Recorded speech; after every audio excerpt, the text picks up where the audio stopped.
Grammar Lesson 2.4, Numbers 31 and higher. Okay, you've already learned how to count up to 31. So when you start counting in numbers that are larger than 31, the easiest thing and probably the most beneficial place to start is learning how to count by tens. So I'm going to go through each of the decades so that you can hear the numbers and then also see how they're spelled. So we start off with 10, 20, and 30. You already know those three.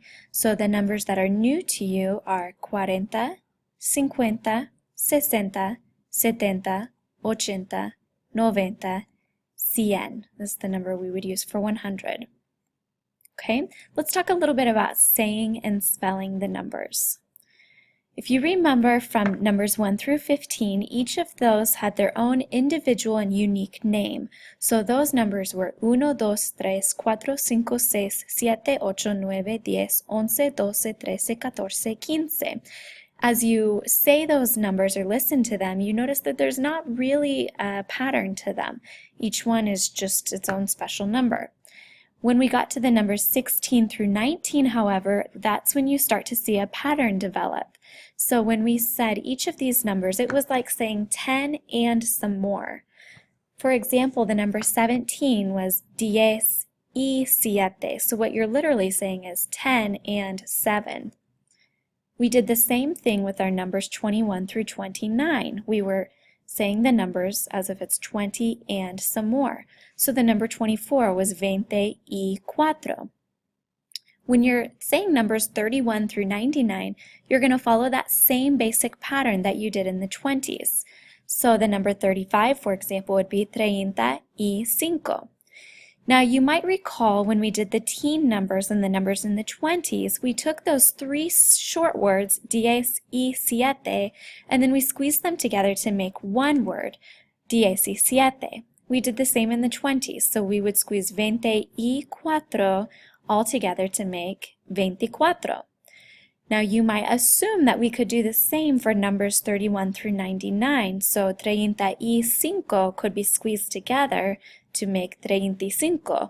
However, this is not the case, so it's important for you to remember, even though we were able to do that with the teen numbers in the 20s, you cannot do that with larger numbers. You have to leave them as the three short words. And if you look again at each of the numbers 10 through 100 as you're counting by tens, you notice after 10 and 20, most of them end with an A, and so that's why we're not able to change that E to an I and make it one word. Okay, next I want to talk to you about numbers that are greater than 20 that end in the number 1. The rule for these numbers is that uno becomes un if it's before a masculine noun, and it will become una if it's before a feminine noun. You might remember this from when we learned numbers up to 30. 21 men, for example, was 21 hombres, and 21 women was 21 mujeres.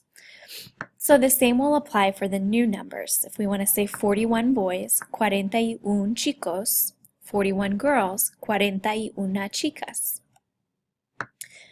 Okay, next we're going to talk about numbers that are equal to or greater than 100. You learned earlier the way that we say 100 is 100. 100 can be used if you're simply talking about 100, no more or no less. If you're talking about a number that is larger than 100 but it's still in the 100s, then we change 100 to ciento. For example, 101 would be 101, 118, 137, and you'll continue using the same pattern all the way up to 199. Once you get to 199 and you want to say other numbers, it's beneficial to learn how to count by 100s in Spanish. So I'm going to go through each of the numbers from 100 to 1,000 so you can see how they're spelled and also hear how they're pronounced. For 100, remember, or 100, it's 100 if it's by itself, but if we have another number with it, like 102, 108, 137, anything like that, it becomes ciento. Then we have 200, 300, 400, 500, 600, 700, 800, 900, and the number for 1,000 is mil. If you look at numbers 200 through 400, you can see a pretty clear pattern start to develop. But then when you get to 500, 500 is a little bit harder to remember. 600 follows that same pattern where it's the number, but you're adding the cientos to the end. 700 can be a little bit tricky because you might want to say 700 and spell siete the same way you would the number just 7 by itself. So be careful of that. Same with 900 instead of 900, which is maybe what you might guess it is. It's 900. So those are just some things to be aware of as you start counting and speaking with larger numbers. Okay, if you look at this chart with the numbers from 101 clear up to 8 million, there are a couple of things I want to point out to you. First of all, the numbers 200 clear up to 900. You'll notice that sometimes those numbers, instead of having an OS at the end, they might have an AS at the end. 200, 300, 400. This is because the numbers 200 through 999 will agree in gender with the nouns that they modify. So for example, if I wanted to say 324 pens, I would say 324 plumas, okay? Or if I wanted to say anything else that's feminine, you would change the 100 number to an AS at the end instead of an OS. Another thing you might have noticed is that with numbers that were 1,000 or larger, instead of a comma, which is what we usually use in English, in the Spanish language you'll see a decimal point in place of where you normally see a comma. So that's something to be aware of and kind of keep an eye out for. Okay, let's practice writing and saying a couple of larger numbers. Typically you will not write out and spell out numbers, especially larger numbers in Spanish. The only thing that would be, or the only reason that would be beneficial right now to you is so that you make sure you know how to pronounce those numbers.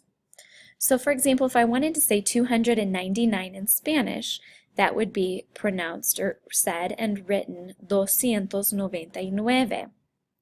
Other large numbers that you might want to use, like over 1,000, would be most commonly used when you're talking about a year.